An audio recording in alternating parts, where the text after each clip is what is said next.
کوئی صحابہ کرام کی توہین و تنقیص کرنے والوں کا ساتھ دیتا ہے تو بھی یہ سمجھتا ہے کہ میں منہج سلف کا پیروکار ہوں، تو سمجھ لیں یہ دین کی خدمت نہیں بلکہ دین کی جڑوں کو کھودنے والے افراد ہیں۔ اور میں پوری ذمہ داری کے ساتھ آپ کے سامنے یہ شکوہ کرنے کا حق رکھتا ہوں کہ مسلمان نہ تعلیم میں آگے ہے نہ دین میں آگے ہے، اس کے دینداری کو خوابوں کی تعبیرات پر، غلط انداز کی روایات پر، موضوع اور من گھڑت احادیث پر، غلط انداز کے فتووں پر اور غلط انداز کی رہنمائی پر اس کے دین کو غائب کر کے اس کو دیندار تو بنایا گیا ہے، وہ مسجدوں سے جڑا ہوا تو ہے لیکن دین کی بنیادوں سے، توحید کی حقیقت سے، اتباع رسول کے تقاضوں سے، عظمت صحابہ کے تقاضوں سے وہ واقف نہیں ہے، تو وہ صرف سر جھکانے کو اور ایسے ہی نمازیں ادا کر لینے کو،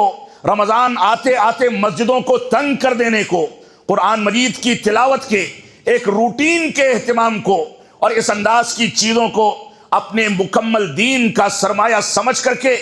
دین کی حقیقت سے کہیں دور نکل چکا ہے۔ کوئی قبر پرستی کرتا ہے تو بھی اس کو دین تصور کرتا ہے، کوئی صحابہ کرام کی تنقیص کرتا ہے تو بھی یہ سمجھتا ہے کہ میں دین کا رکھوالا ہوں، کوئی صحابہ کرام کی توہین و تنقیص کرنے والوں کا ساتھ دیتا ہے تو بھی یہ سمجھتا ہے کہ میں منہج سلف کا پیروکار ہوں، کوئی دینداری کے نام پر بدعات و خرافات کو انجام دیتا ہے تو بھی یہ سمجھتا ہے کہ میں دین پر چل رہا ہوں۔ تو دین ہمارے گھر کی لونڈی نہیں ہے کہ ہم جیسے چاہیں اس کو گھما لیں، جیسے چاہیں اس کو اختیار کر لیں۔ یہ دین حقیقت میں ایک امانت ہے، یہ دین حقیقت میں وہ عظیم امانت ہے جس کو حقیقی طور پر اگر مسلمان تلاش کرنا چاہتے ہیں تو دنیا میں وہ آگے بڑھیں،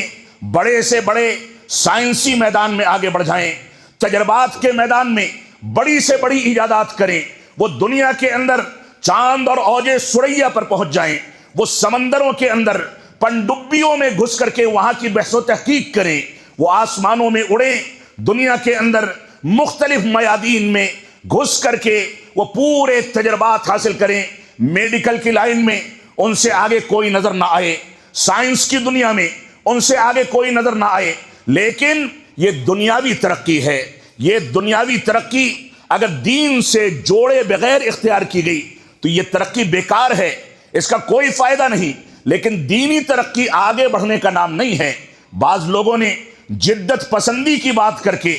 دین کی تجدید کی بات کر کے، دین کو نئے طریقے سے پیش کرنے کا دعویٰ کر کے، بعض لوگوں نے دین کو نئے فریم کے اندر سجا کر کے خوبصورتی کے ساتھ دنیا کے سامنے پیش کر دیا۔ لوگ کہتے ہیں کہ بڑا خوبصورت دین ہے، عش عش کر کر کے اس کے پیچھے دوڑتے ہیں، لیکن جو فریم ورک کیا جاتا ہے، جو فریم تیار کیا جاتا ہے، اس کے اندر جو چیزیں ظاہر کی جاتی ہیں، جن چیزوں کا مظاہرہ کیا جاتا ہے، ان چیزوں کا تعلق دین اور دین کی بنیادوں سے دور دور تک نہیں ہوتا۔ تو اگر ہم نے دنیاوی ترقی کرنی ہے تو دنیا میں آگے بڑھیں، آگے بڑھیں، آگے بڑھیں، آگے بڑھتے چلے جائیں، لیکن دین میں اگر ہم ترقی کرنا چاہتے ہیں تو ہمارے دین کا کل سرمایہ وہی ہے جو 1400 سال پہلے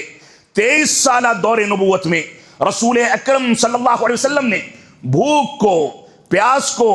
پیبند لگے کپڑوں کو، بے سر و سامانی کی زندگی کو برداشت کر کے، صبر و تحمل سے کام لے کر کے صحابہ کرام کی تربیت کی تھی۔ وہ 23 سالہ دور نبوت میں جو دین تھا وہی آج بھی دین ہے، جو اس دور میں نمازوں کا طریقہ تھا وہی آج بھی نمازوں کا طریقہ ہے، اس دور میں جو عقیدے کے مسائل تھے وہی آج بھی عقیدے کے مسائل ہیں۔ کوئی اس میں جدت پیش کر دے، لا الہ الا اللہ اور کلمہ اسلام، کلمہ توحید کی تعبیرات کو تبدیل کر دے، لا معبود بحق الا اللہ کے بجائے لا حاکم الا اللہ، لا غالب الا اللہ، لا موجود الا اللہ، اور اس انداز کی تعبیرات کر کے دین کی بنیادوں کو متزلزل کر دے، تو سمجھ لیں یہ دین کی خدمت نہیں بلکہ دین کی جڑوں کو کھودنے والے افراد ہیں۔ ایسے افراد سے بچنا